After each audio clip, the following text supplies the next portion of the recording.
strategy home will always be the overview pod. Just gives you some basic bullet points about the strategy, and then you'll have a link to a strategy help page if you wanted to review more of the specifics of a particular strategy. The second pod we see in the main strategy home will be our tools description. So again, a search tool. This allows us to search across the universe of options to find new opportunities based on our criteria. Sample searches, themed bull-put credit spread reports to show us how to use or to help us use the Smart Search tool. Search by symbol, if I just wanted to see potential bull-put credit spreads on Amazon, for example, or Apple, I would just use the search by symbol tool. We'll take a look at that after we've gone through a little bit of the search.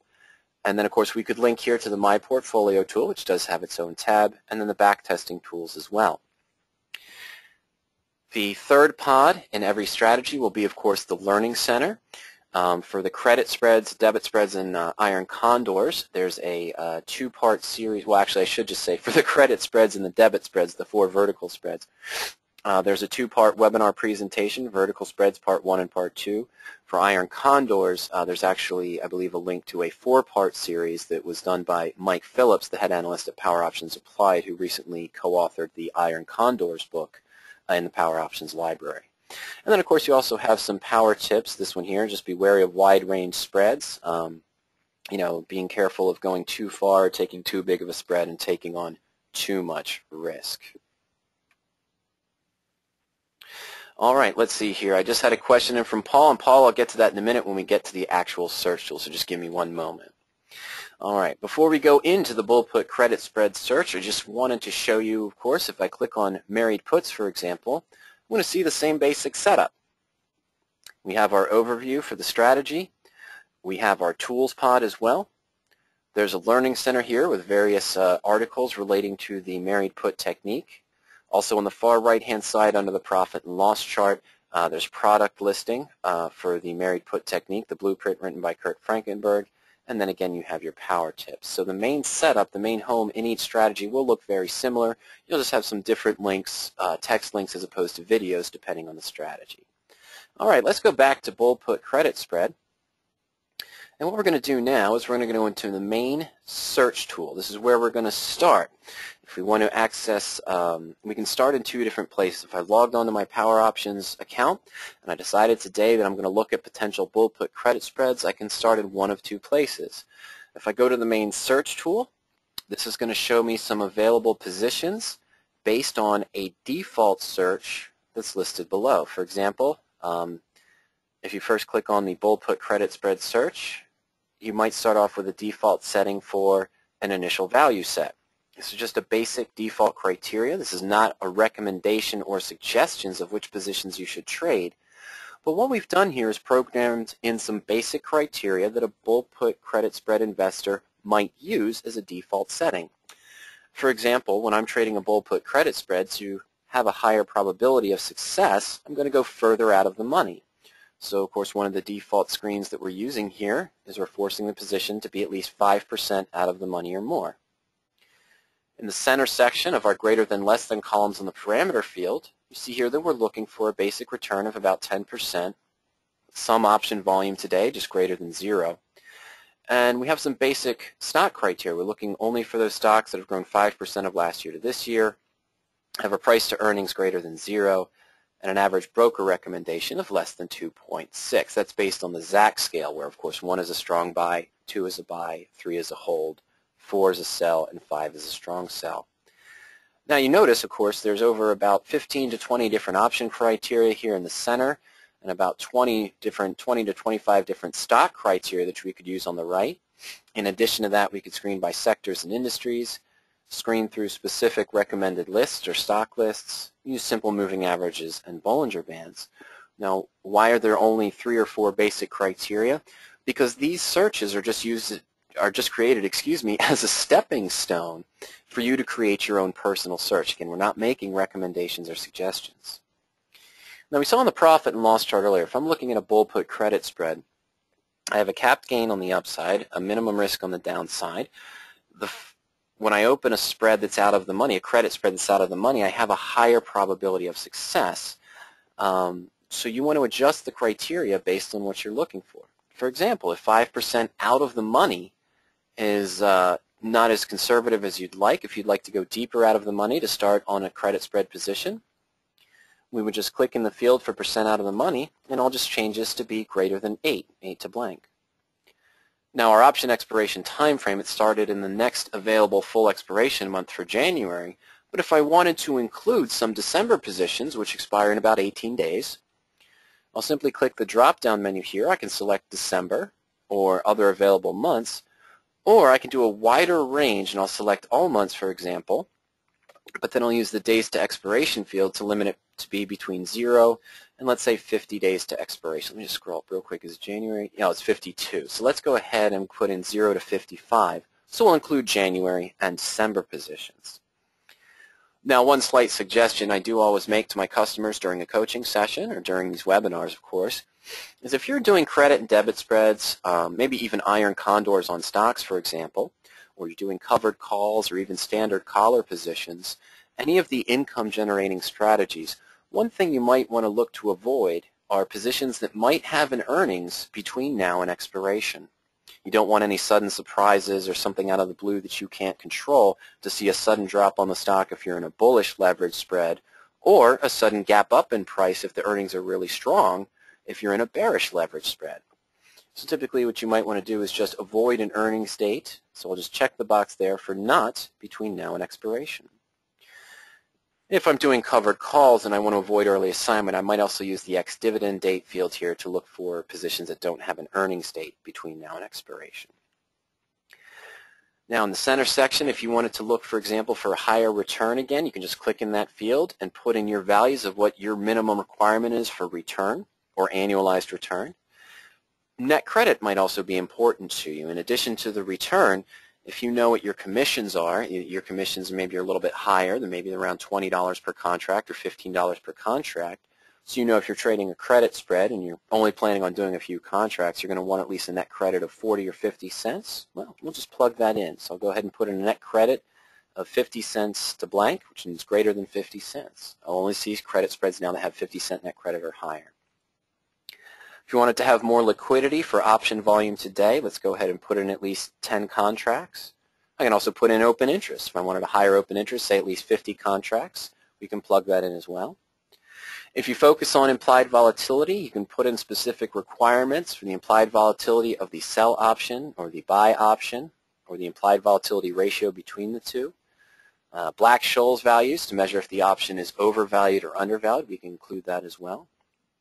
And of course, if we wanted to put in specifics for the short option delta, if I wanted to be really far out of the money and I'm following a screen where I'm looking for, let's say, credit spreads where my short option delta, the option that I'm selling, can't have a delta of greater than, let's say, 0.3, for example, or in this case with the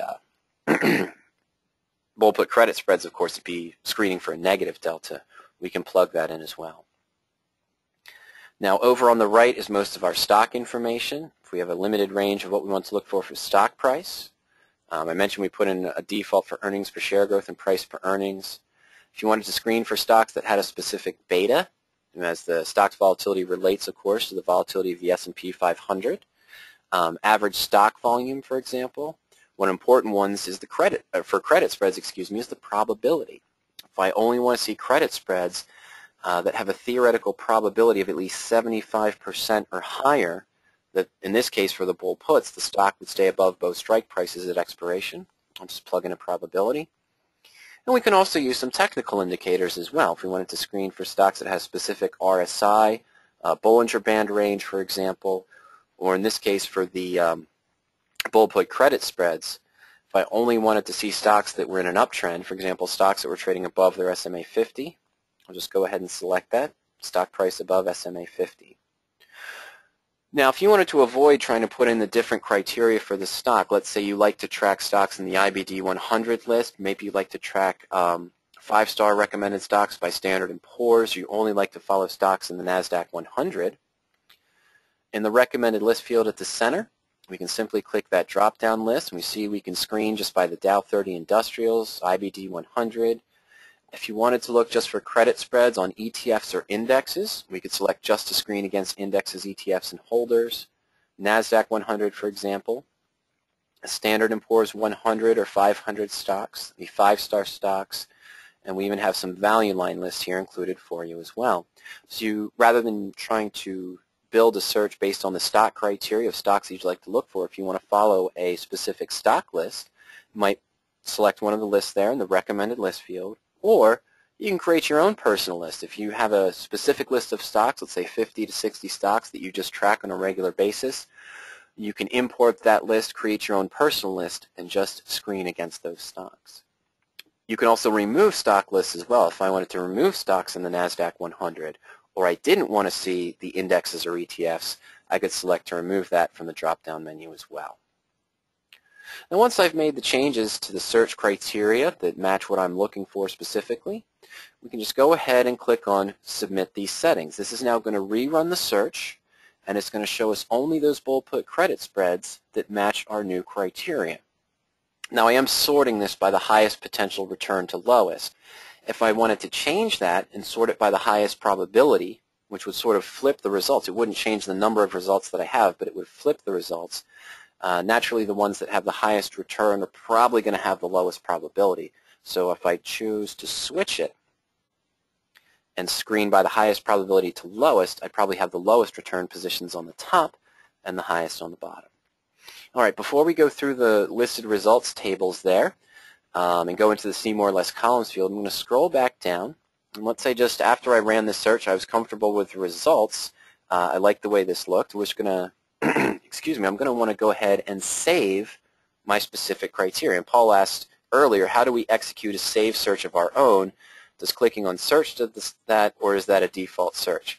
When we started off, Paul, we did go into the search menu, and it pulled up a default search for us. If I started off in the sample searches menu, we'd see the same type of field that we're looking at right now, but some of the sample searches, those pre-themed searches, would have a parameter field populated with criteria that match that theme search. But as soon as I change those criteria, as soon as I made some adjustments here, remember we changed the net credit, range out of the money, look for stocks that don't have an earnings between now and expiration, and so forth. Once I've submitted that search, I've now sort of created my own personal search. We've moved away from the default search. Yes, we use the default search or the sample search as a stepping stone, but now we've created our criteria. So what I want to do is go ahead and click Save. When I click the Save button at the top of the parameter field, it'll pull up a new box to prompt me to enter in a search name and a description. So we're just going to call this December 2nd search. And we'll call this minimum net credit, average probability. You can just put in a description if you want to. Now once I've put in my name and description, Paul, go ahead and click Save this search. The text link here next to that field. It's going to rerun the search for us. But now, every time I come into the main search menu, if I logged out right now, logged back into PowerOptions and went back into the bull put credit spread search, it's going to pull up the last saved search that I had. So we'd have the December 2nd search is always going to come up for us first now, but I can always change these criteria to create a new search anytime I want to. And of course, I can always toggle back to other saved searches I have, bull put credit spreads for September, for example, vertical spread presentations, webinar search 1, or the default searches, bull put number 1, or an initial value set. So once you save a search, Paul, it's always going to remember the last search you were on when you leave the strategy or when you leave the strategy search, and then it will come back up. Susan, thank you. I'm ahead of myself. I paid my bills last night, so I was thinking that yesterday was December 1st and today's December 2nd. So thank you, Susan. I apologize for that.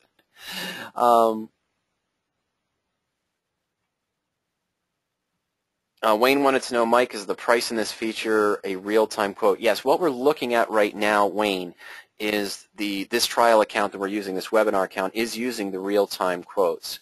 Let's just see if we can see an example of that real quick. Now, the PowerOptions real-time service, which is about $79 per month or $800 for the year, is not streaming real-time, but every time we refresh the page or rerun a search, we're going to see the numbers at that very instant. So let's just take this first result. We've got Wynn Resorts at 105.51. We can sell the January 95 put for 256. buy the January 92 put for 201. So total net credit is 55